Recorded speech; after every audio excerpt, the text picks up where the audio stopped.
hear us? If you can hear us, please thumbs up. Okay, there are a few thumbs up, so I think that it should be clear now.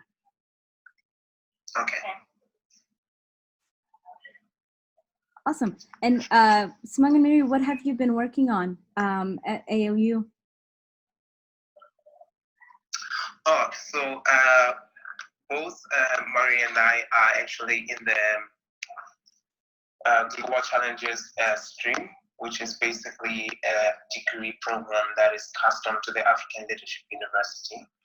And what we're working on is different projects and different passions that we have. So every student declares a mission on an interest that they have. Particularly mine is geared towards youth empowerment. Mine is about climate change. I was working with reforestation so far. Yeah, so they differ, and part of the curriculum is going through different phases of research, gathering data, and then using that data to basically inform the decisions that we take on our different projects. And then also fellows within the fellowship have different projects that they have adopted from the degree program and used as part of the fellowship. So yeah, that's what we've been doing, and a lot of exploring on the SDGs as well, because our school uses a lot of the multimedia and interdisciplinary learning. So we do a lot of conversations around what the SDGs are and what projects are advancing what SDGs. So we're quite excited about this webinar.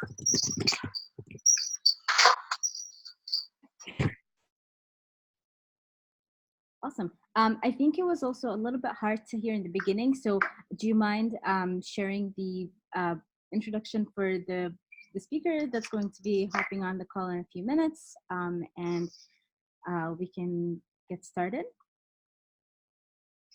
Just 1 second. All right. Our speaker today is called Babatomiwa Adesida.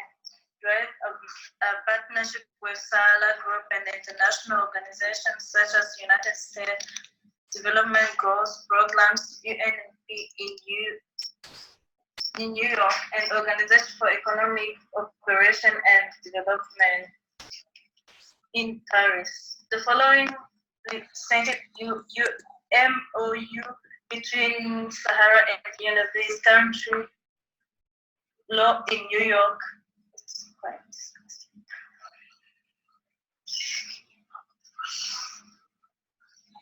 So this country law in New York developing to the partnership focuses on creating awareness and private sector's law in providing access, clean and affordable energy while exploring collaboration way to the scale up initiative in selected countries for effective realization of sustainable development goals.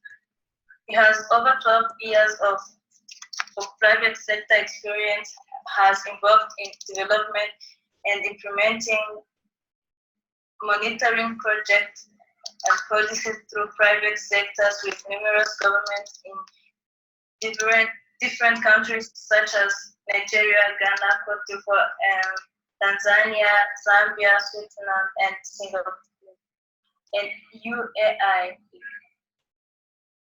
Babatomiwa received a bachelor's degree in honors sociology from University of Ibadan in Nigeria and master's degree in public policies from the University of Bristol in UK, where he won a partial scholarship for international students. He is extremely passionate about social restriction, particularly in development nations, and playing integration in promoting welfare of the unprivileged society through partnership with various organizations, like-minded individuals. He has been nominated for and received several CRR awards, some of which includes Future Award Nigeria, the Nigeria SR the most impactful CII leaders global listening in India, and in 2019, most influential people of African descent, MIPAD. In recognition of the contribution of humanitarian work and promoting of sustainability development goals. SD, thank you. Amazing. So actually, Mr. Babatomiwa is joining us again this year. We are aware that he also joined in a webinar last year with last year's cohorts. So we are quite excited to have him back again here. And again, if you have any questions that are coming up as the conversation is going on, I'll encourage that you write them down on the chat box so that when we actually call you up to ask your question, you can read it out. And in the event that your microphone is not working, we can read it for you. So if you have any questions, just put them in the chat box. And yes, we'll begin shortly. Let me just check.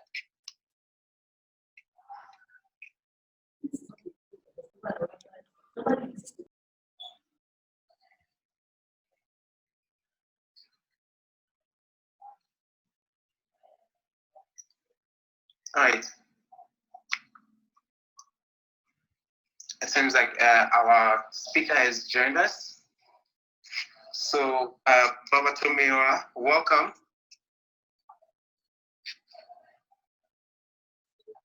So we're just waiting for our guest to join. He's having a few technical difficulties. Then what we can start doing is we can continue people sharing what they are doing. We see a few things here. Nagawa Michelle, would you like to share what you're working on?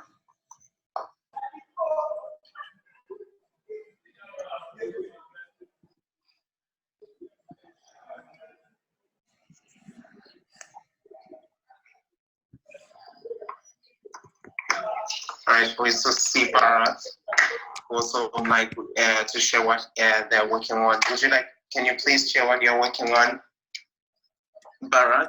Yes, hi. Yeah, hi fellows, nice to meet you all in this Millennium Fellowship. It's really a great pleasure to meet you all in this platform. Actually, we are kind of fellows that working on developing the sustainable goals of United Nations, specifically on the quality education part. That what we are working on is we are developing a virtual idea incubator setup. It is a digital platform which can help the innovators and the children around the whole world. They can easily get access to the whole world. That is what we are working on. The main project of the virtual incubator concept is creating some kind of an system that helps the people to get some kind of a mentorship from those people, like our Millennium Fellows around the whole globe. That is what we are thinking. We are developing the platform with the help of the people in our campus. Soon we will going to submit the project to the Millennium Fellowship so that all can be able to access this information and get benefit out of it. I hope you also can associate with us to develop this platform in a very good way. Thank you. Thank you. And Nagawa Michelle is also ready to share. Nagawa Michelle, you can unmute yourself and share. Okay, yes, my name is Michelle Nagawa from Uganda, Shamrogo University. And basically, as our team, we are working much with, because we are surveyors, we do a lot of mapping. So as a chapter, we are working on mapping our campus surrounding area that we know might need any help from USA. And in that way, if we have updated data, it helps these, things like location and trying to find these places that need help. We also are trying to do quality education by reaching out to usually primary schools. We encourage them to get in school and show them that you are with them as youth. And I think it's very, very good to try and work in your community to make it better. Thank you. Thank you so much. We can have Kamadin Abubakar. Would you like to also share what you're working on?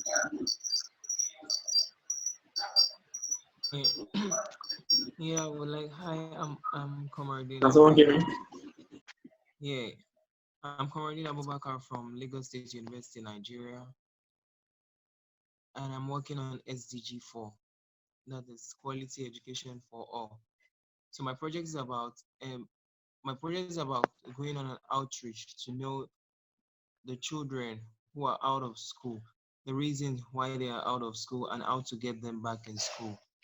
And I and my colleagues have kickstart about that, and we're hoping, and we're trying to have a connection and alliance with the government in order to provide us with an assistance in order to get the kids back in school.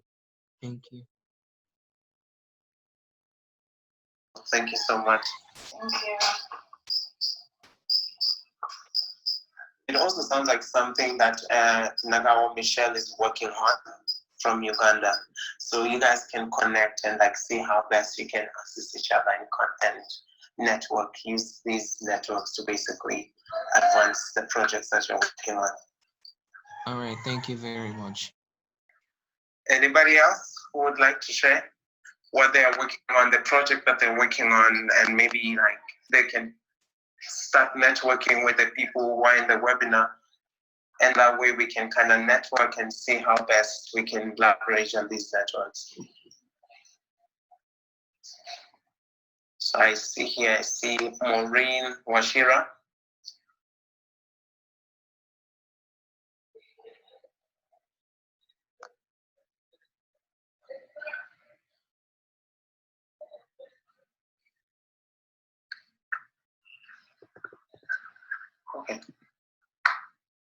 Okay, Maureen, while you get ready, we can have Tayaba Yunus share what projects they're working on. Hey, can you guys hear me? Yes, we can.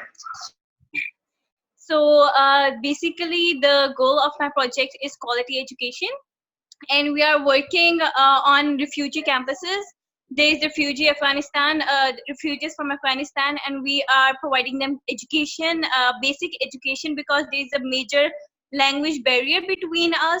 So we are providing them with basic education, languages.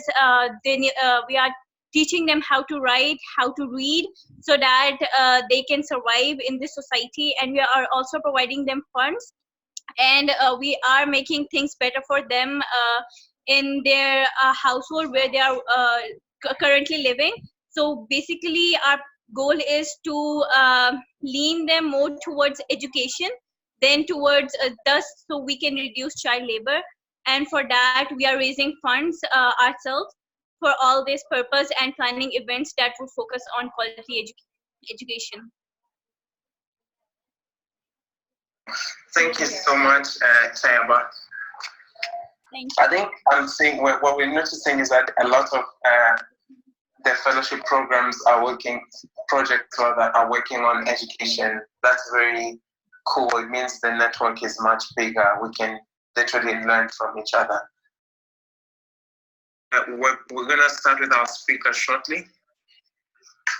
Yes. Hi, can you hear me now? Oh, we can hear you. First and foremost, I need to apologize. I feel so bad. I feel so bad. I'm a stickler for time, and I hate it when people are late for meetings. I've been here for over an hour trying to connect. I apologize. I must apologize.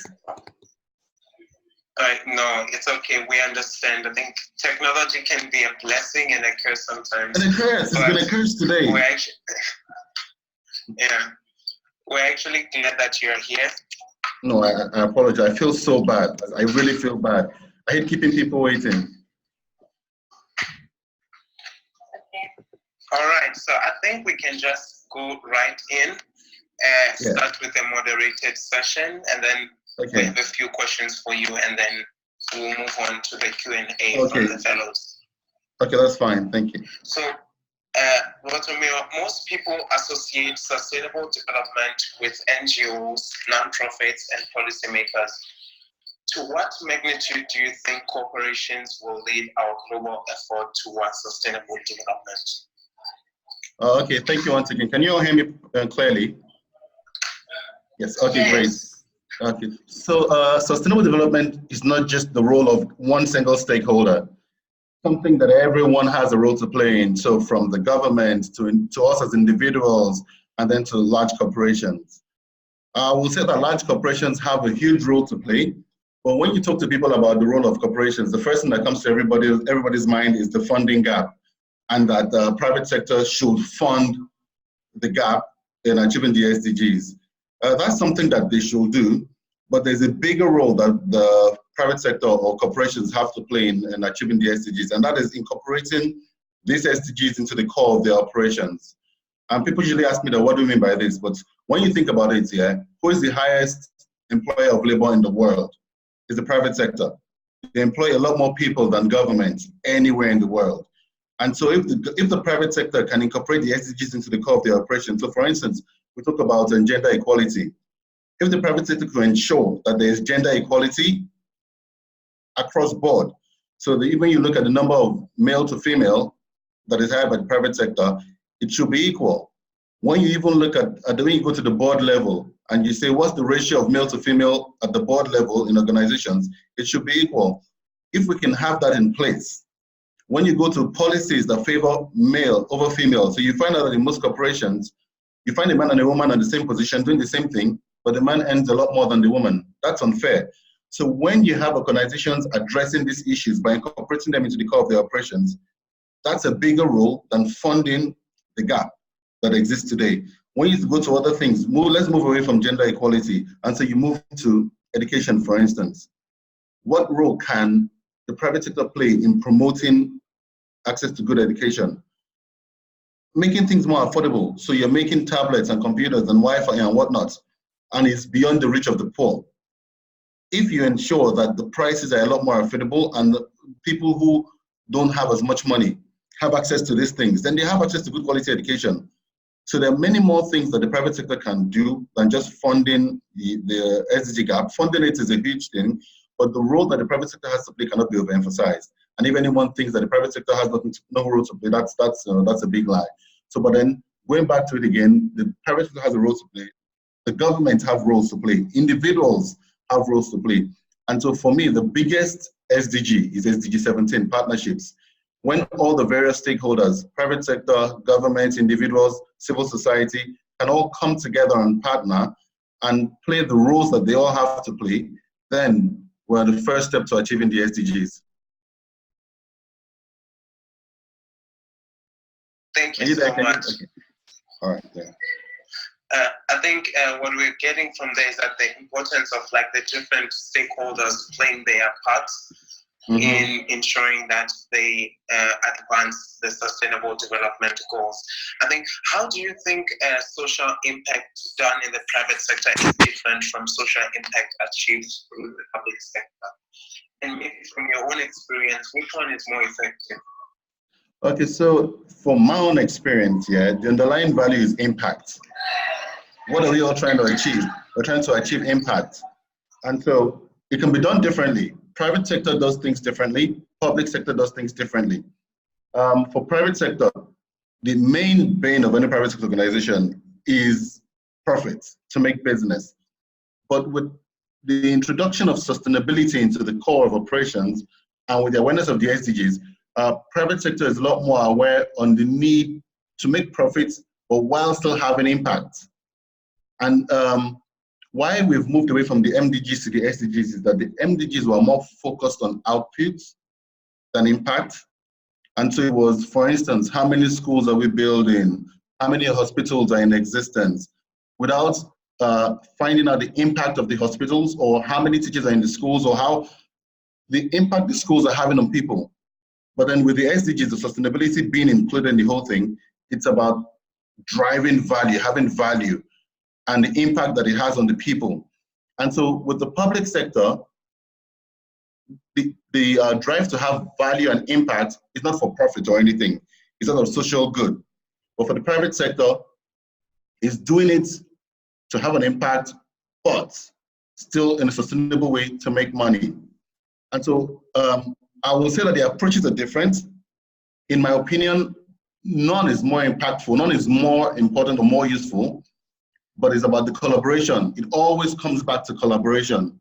What role does the public sector have to play in achieving impact? What role does the private sector have to play in achieving impact? And how can we bring both of them together? The private sector can never take the role of the government. That's why the government is there. The government is like the big brother of the whole world, making sure that everyone is fine. Private sector is there to provide, once the government can provide a conducive environment, private sector can come in, do business well, and make sure that the business leaves positive business footprints. So in my opinion, none is more important. It's about making sure that both stakeholders do it in their own way and do it effectively, and then find areas of alignment to be able to come together and make sure that this impact is even doubled in scale. Amazing. So thank you so much for that answer. I think to all the fellows who are in the webinar, if you have any questions that you have for Babatomiwa, please share them in the chat box so that he can address some of them in the short time that we have remaining. So, Mr. Babatomiwa, you mentioned about, you talk a lot about partnerships, right, and the collaboration between the private sector and the public sector, and the fact that both of them have important roles to play. So, Yes. Given your long-standing experience in establishing sustainable partnerships, how do you go about establishing successful partnerships? Okay, so for a successful partnership, or any successful partnership to be able to, come together and whatnot, yeah, the first thing is identifying people that have a common purpose. That's the underlying factor. Because if I believe in one thing and you believe in something else, it's hard for us to align. So finding the area of alignment is key, is the foundation. Once you have that area of alignment, then you can build everything on that. And so first is area of alignment. Second is identifying the individual strengths. So as individuals, as corporations, as governments, as countries, we all have our areas of strength and weaknesses. And so it's about identifying our areas of strength and those of others and bringing them together to achieve the common goal. So I'm better at fundraising. You are better at advocacy. Somebody else is better at bringing everyone together. So it's about leveraging the strengths of the various partners towards achieving that goal, and then ensuring that you're able to sustain it. Because something that happens is people come together to partner, but then there's no sustainability. And so the impact is not long lasting. It's also ensuring that you're able to identify and develop a sustainability matrix that will ensure that the project or the partnership, stand the test of time and outlives the people that set it up. So for instance, I'll use a typical example. So in the organization I work for, we have established what we call a private sector advisory group. And what does it do? It's about bringing various private sector organizations together towards advancing the cause of the SDGs. And we know there are 17 SDGs, and different companies focus on different areas. So we have put people, the different organizations, different clusters in alignment with the SDGs. So people that focus on education are in the same cluster. People that focus on health are in the same cluster. People that focus on gender equality are in the same cluster. And then we come together within each cluster and leverage on our strengths. So it's not about, who's going to take the glory or who is doing what. It's about ensuring that we collectively achieve the goals. Because if we achieve the goals, then it's for the good of everyone. And if we don't, everyone will suffer for it. So going back to your question, it's about identifying a common purpose, leveraging each other's strengths, and advancing the causes that we all collectively identify. Thank you so much. I think we would just like to take this opportunity to open the floor up for questions from the fellows, given that we started a bit late. And I apologize again for coming on late. Yeah, it's okay. It's okay. So I'll pass it on to my colleague to ask the first question from the fellows. Hello, my name is Mary again. Okay, hi. We have a question from Sam Ola. He asked, between the CBOS and NGO, which are the most effective in achieving SDG goals? So between the NGOs and who?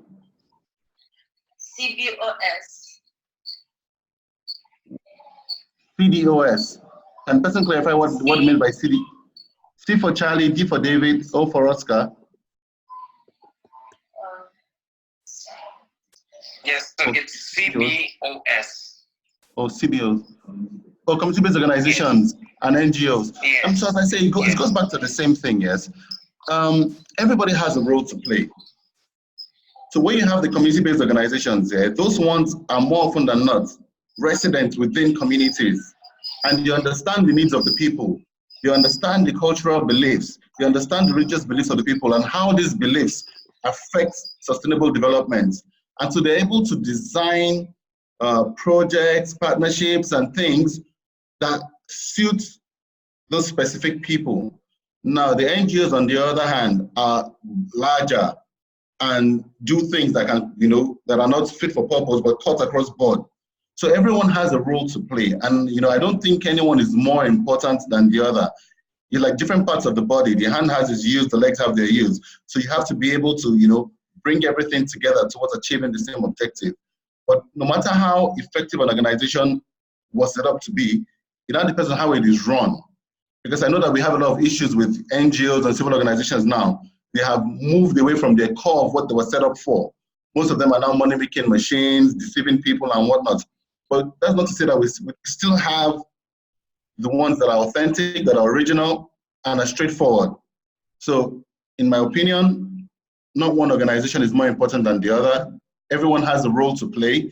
It's about making sure they achieve the purpose for which they were set up, and then also partner with relevant people to achieve the same goals.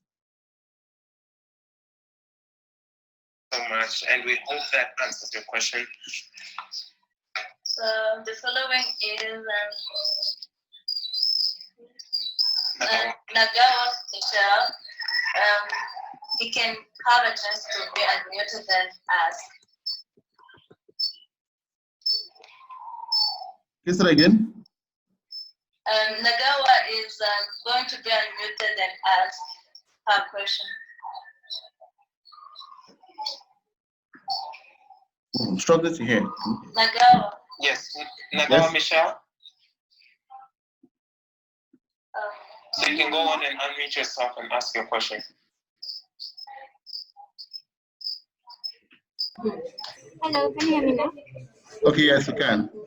Okay, so my question was, it talks more about having a very good sustainability matrix, because us as youth or as partners coming up to do a project and leaving it just there is not really good, but we would like to come up with something that's sustainable and can be taken off in generations. So I really got the impression of sustainability matrix, and I was kind of requesting that you expound more on it, some probably examples on how that can be attained. Thank you. Okay, so essentially you're asking how the sustainability matrix works, right? Yeah, yes, or how can I form one? Anyway. Well, how can you form one? Okay, so the truth of the matter is nowadays we just like to use buzzwords, yeah. So really, what is the sustainability matrix? It's just like a simple mapping, yeah, or a tool that is used it could be used by non-profit, it could be used by organizations, essentially just for strategic decision making. So it depends on what you're trying to work on. What is your area of sustainability? What are you focusing on? So for instance, yeah, an organization that focuses on empowering young people has to look at, you put out your first, what's your mission statement? What are you trying to achieve? Which is empowering young people. How do you then achieve that? Who are the stakeholders that you need to engage? How do you identify these stakeholders? What are the strengths that you want to leverage on? How do you identify people that can fund these initiatives or these activities? How do you ensure that it's sustainable? So those are the questions that you ask that then form the sustainability matrix. It's just a simple mapping of how to achieve whatever SDG you aim to achieve. So most organizations say, oh, we want to focus on 1 or 2 or more SDGs or areas. It works for NGOs, civil society organizations, private sector organizations, and whatnot, but it's essentially a mapping of how to achieve whatever goals you have set. So you identify the people you want to target, people you want to work with, how you raise the funding for it, how you ensure it's sustainable and whatnot. If it's okay, after this, I can share my email address, and I can you can send me an email, and I can send you a basic sample that you can use to work with. That you can work with. Is that okay?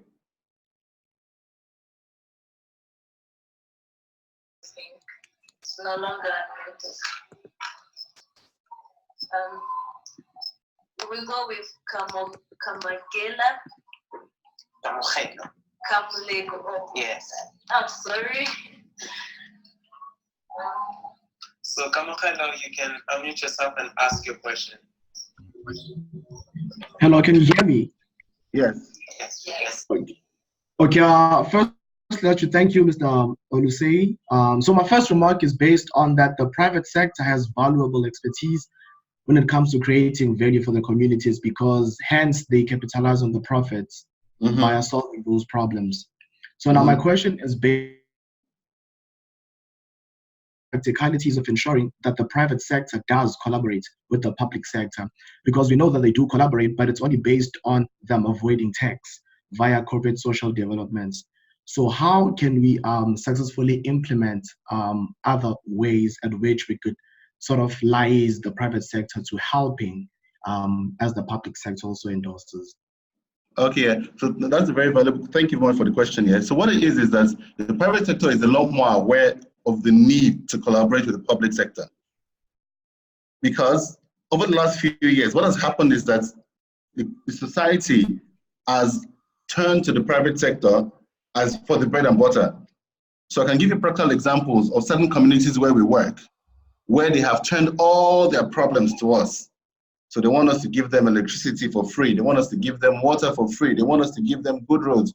There's certain things that we can do, but it's not sustainable, because what you end up doing is using all your profits to meet the needs of the community. And as we all know, human beings are never satisfied. You meet one need, they come back for more. So now the private sector realized that, look, there's need for collaboration with the government beyond just tax rebates or whatever. So governments are now agreeing to come to the table. Yeah, the first thing is to build trust. There was no trust between the public sector and the private sector. Private sector never trusts the government because you think the government just wants to tax you. The government doesn't trust the private sector because they think it's all about profit making. But then who has always suffered for it? It's the masses, it's the communities, it's regular people like you and I that have suffered for it. And these people have started to shout and cry. And so there's now a convergence. Private sector is now more than ever willing to partner with the government. Governments are reducing taxes based on what the private sector is doing. Government is providing a conducive environment for the private sector to be able to carry out these activities. So to answer your question directly here, private sector is more aware. They're doing a lot more, but there's still need for more awareness. And private sector has taken it upon itself to create the awareness amongst other companies.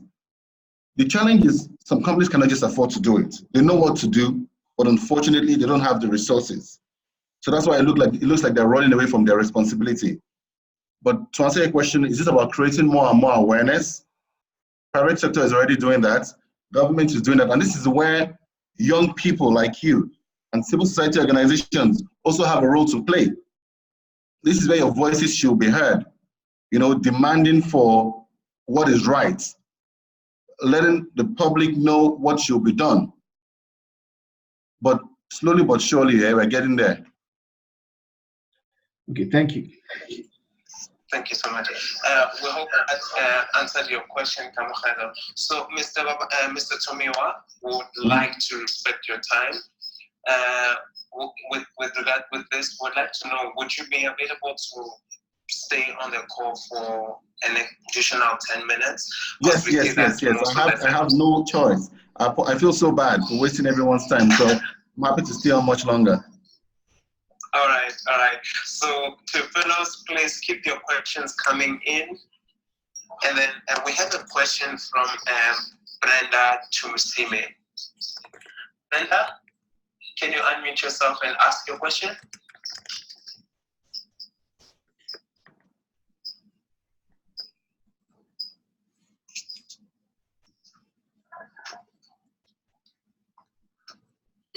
Brenda, can you hear us?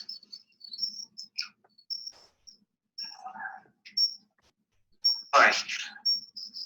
So to have more space for the questions that we have, we'll just read your question for you, Brenda. So Babatomiwa, Brenda would like to know, do you think role definition and goal setting for particular targets should be used on government-based interventions or projects? Private sectors meet targets but are too expensive. Don't you think they need a memorandum of understanding with the government sector in order to consider all benefactors? Okay, so it was a bit difficult to hear you, but from what I can figure out from the question here, you're saying that private sector's goals and targets are too expensive, and that shouldn't the government on the public sector's model be adopted? Yes. Right? So, okay. Yes. So I agree. The private sector's mode might be a bit more expensive because the private sector, we all know this smart move. So you have to make sure things are done in a smart way, measurable, achievable, reliable, all the sort of things. So but the thing we need to take into consideration is for the private sector, the first question is how can we achieve this goal in the shortest possible time, spending as minimal amount of money as we can, using as minimal resources as we can, and whatnot. With the public sector, with all due respect, because there's so much for the public sector to do, for governments to do, it takes much longer to achieve the same goal. So while we understand that the private sector's approach might be way more expensive, more demanding and whatnot, and the public sector's one might be slower and might seem to be effective as well, but it takes longer. I think that's where partnership comes in again. It's about finding the middle ground. And I think you mentioned something about signing a memorandum of understanding.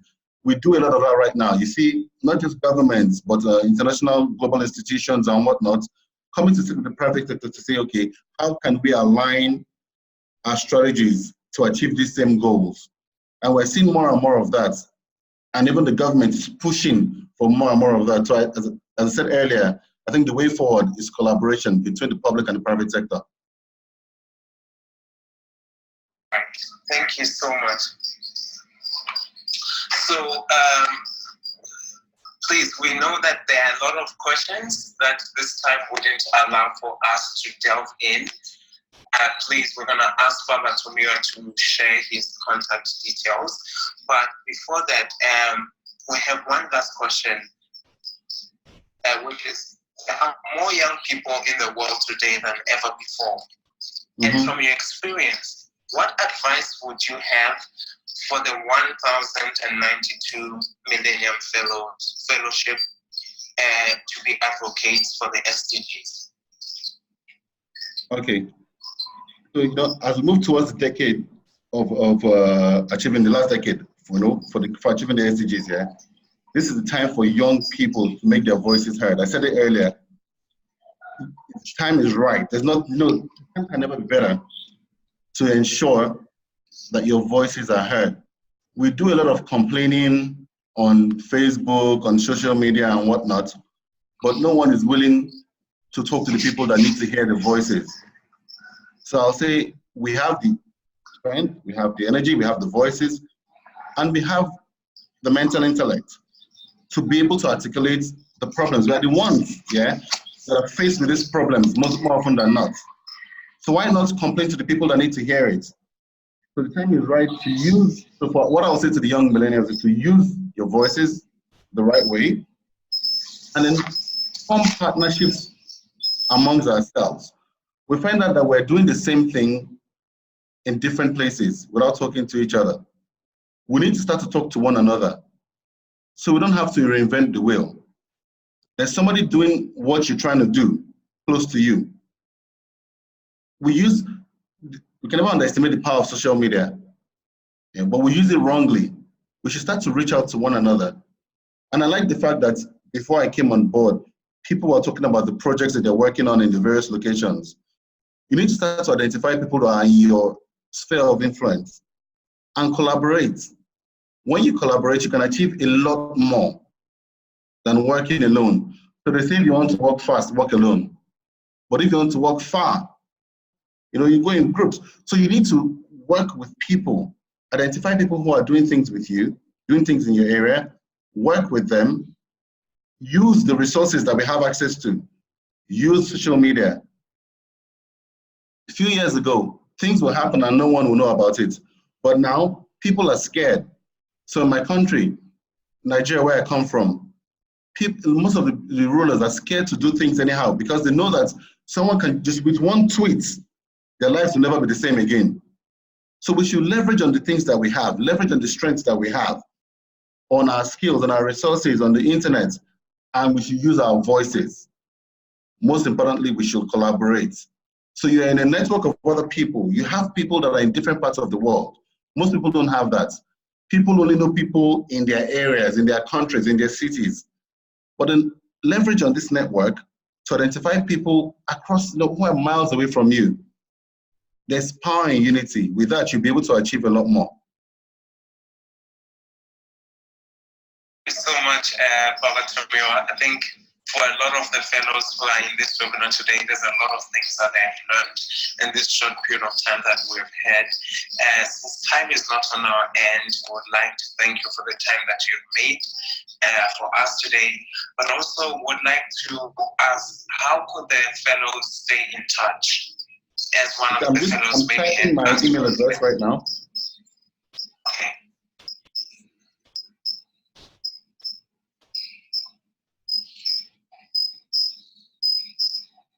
And then you can also reach out to me on LinkedIn. All right. So there you have it, fellows. Babatomiwa is going to share his email address. And then please do not hesitate to connect with him on LinkedIn and connect. Remember, partnerships, I think that's something that we've taken away from this, is that leverage on these networks and reach out to people that can help us advance the different projects that we're working on. So on LinkedIn, is it the same name? Yes, so my name is, I've put my LinkedIn name as well. Okay.